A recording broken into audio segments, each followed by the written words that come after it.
Okay, so my grandmary was the perfect Southern belle. She chose the name Grandmary because her name was Mary, but she always delighted in the little cousins calling her Grand Tucky because she came from Kentucky. She married her not high school sweetheart. She met him when she was 14, and she worked for maybe 1 year of her life until her days became filled with being the president of her women's club 3 times and forcing my mother and my aunt to do cotillion in the hopes that they would come out as debutantes, which is especially hilarious if you've ever met my mother.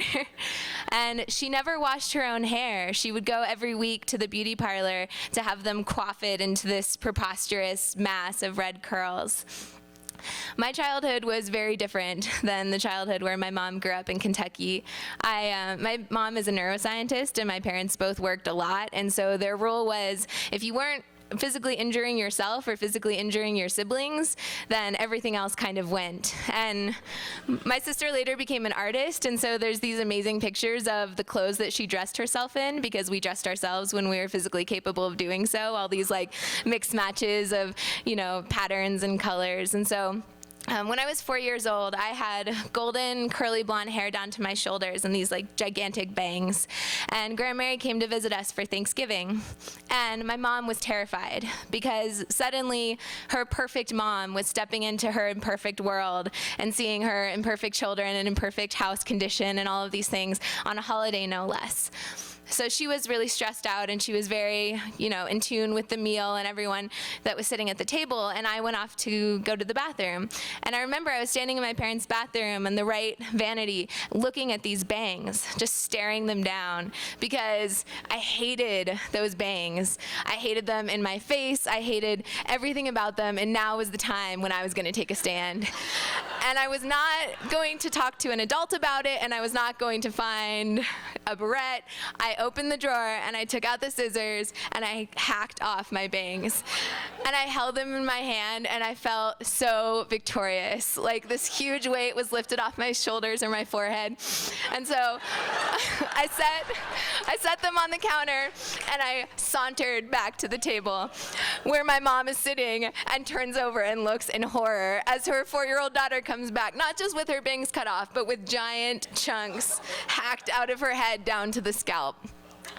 And my mom is a very logical, rational person. She's a scientist. So normally she would just say, what am I going to do with this? I will cut her hair short. This is fine. And it would have been fine. But Grandmary was there to see this. And so she spanked me for probably the only time in my life. And I was very aware that I ruined Thanksgiving and I was an embarrassment to my Southern belle grandmother. As we grew up, we would go to visit her in Kentucky, and it remained very clear how much I didn't fit in her world.